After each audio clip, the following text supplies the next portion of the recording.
We're in it, aren't we? That's how we do it. Yeah, but I think that a lot of folks that do come down, they kind of know what's going on. Yeah. It's the newbies that we have to train because of all the lightning out there today. Let me take you back outside. We're going to walk you through what's going on out there right now. We're going to also talk about the forecast over the next 7 days, getting us into that July 4th time frame there. You can see live radar now.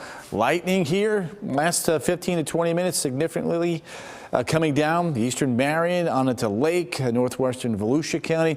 That's where the lion's share of lightning strikes are. Down here, it's just a big shield of rain from the Turnpike to I-95. East Orange County getting wet. We head off towards the west, so we don't forget our friends here into southern Sumter County. Webster, Bushnell, rain redeveloping. That can head up towards Leesburg a little bit later on. Flood advisory that was in play has just expired here about 3 minutes ago in and around the attractions. And then farther to the north now, look at all this lightning.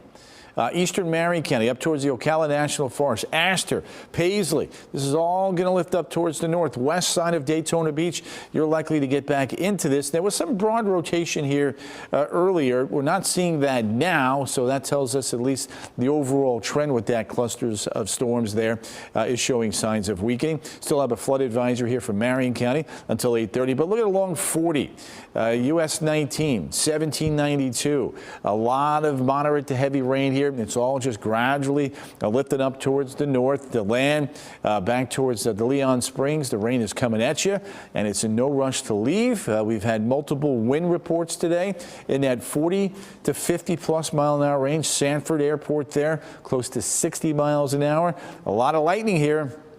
Over the last 24 hours, over 10,000 lightning strikes. Welcome to Central Florida.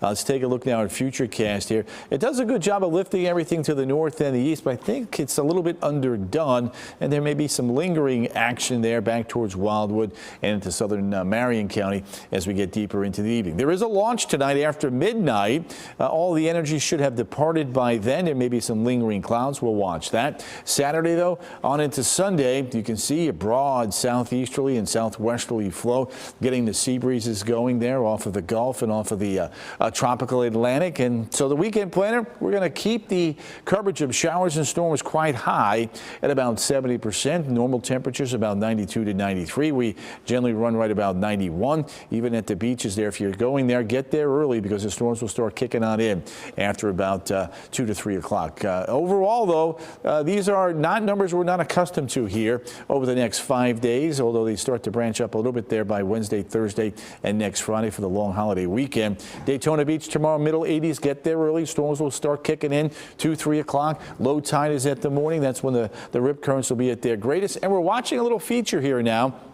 They may swing back into the southwestern Gulf there over towards what we call the Bay of Campeche, and that may try to develop something before moving into Texas. Not worried about it, though, for us. Just wanted to kind of give you a quick little tropical update and missed all of those storms out there. So weekend temps, 93, 92. Look at the rainfall coverage there, 70% right through the middle of next week.